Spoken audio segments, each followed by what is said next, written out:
Hello, grade 11. Let's continue chapter 4, lesson 2, part 2. Today, we're explaining one of the most important theories in the moral development, which is called theory of moral development or the Culber's theory. As you can see from the diagram in front of you and the pyramid, that actually Cooper has a very special kind of a moral development. He thinks that we do not just grow morals in our minds when we want to, but we have special segments, special arrangements in order to grow our principles. He has divided the pyramid into main 8 phases or 8 stages, and actually he has divided the 8 stages into 3 levels. Looking at level number 1 or the pre-controversial morality, it starts by avoiding punishment. So here you are following a kind of a moral development or developing morals just to avoid the punishment, and this maybe start when you are a kid. You are here being obedient, and obedience and punishment behavior are driven by only avoiding the punishment. Then we move to the second stage, which is the self interest, which here individuals' interest behavior driven by self interest and rewards. Now you are developing a kind of moral just to get a reward or to have self interest or self esteem or to feel good in front of everybody. Then we move to level 2, stage 3, good boy attitude.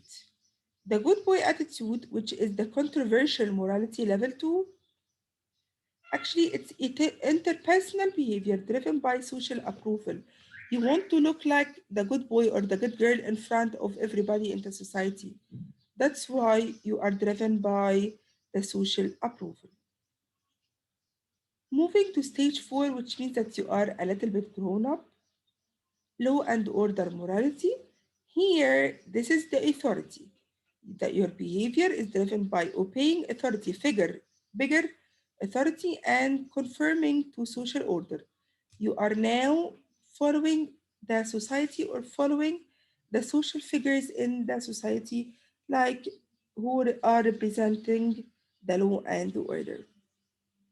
Then we move to stage 5, which is level 3, the post controversial morality, which is the social contract.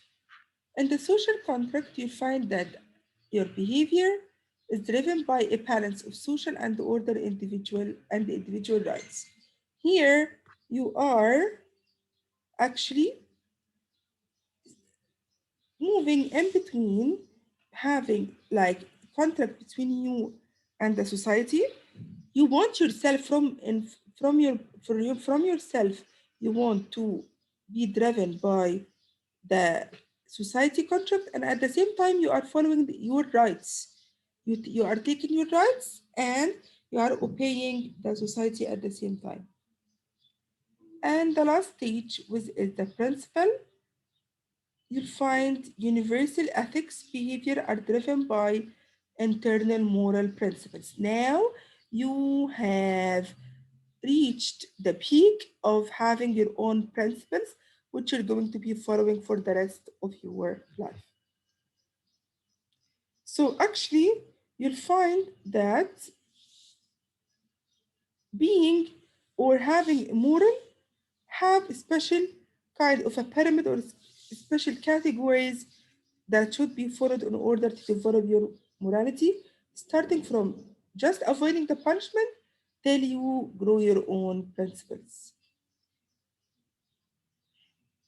The question here is, why is it hard for people to get to stage 5 according to Colbert's theory? And stage 5 is the social contract. Why it is hard to have this kind of a social contract? Why it is hard for people?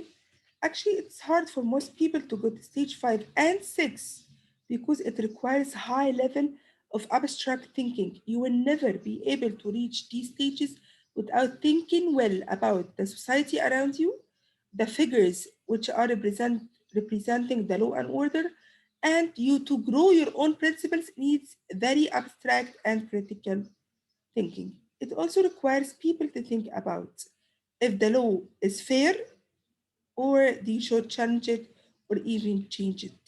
Is it a fair law or it's not accepted by them? Let's move to Albert Bandura or the social learning theory. It's another theory which Bandura's view of human development emphasizes interaction. Actually, he said that you'll never be able to develop your views or your social development unless you are interacting with the society. E.C. Patterson actually argued that the crisis is not the normal state of affair for adolescent, another theory, but actually with the different theories, you need to go with the one that matches your case more. Let's see if these sentences are true or false. Number one, the cognitive development is affected by an adolescent's social and economic class. Yes, whether you are in a social and economic class, it will affect how your cognitive development is happening. If you're having like a good parents in a special social or economic class, it will help you grow more because you are seeing this in your society. Teens tend to be less idealistic than adults. No, actually, at this stage, teens are being more ideal than adults and they are starting to challenge the parent figure or the authority figures. According to psychologist David Elkind, teens tend to be self conscious because they think they are the center of everyone's attention. Actually, yes, they are starting to be self conscious, they're starting to figure out more about themselves because they see that they are a member of the society and everybody is looking at them. Unlike Margaret Mead, Eric Erikson saw the developmental process of being a continuous with change occurring gradually over time. No, actually, he didn't saw that. Margaret has considered the society influence and also he thought the same. Like Eric Erikson and James Malaika, all psychologists think young people must have an identity crisis. No. Some people have this kind of identity crisis, and others actually find themselves their gender identity gender quickly and fit in the society. I guess that's it for today's session, and thank you.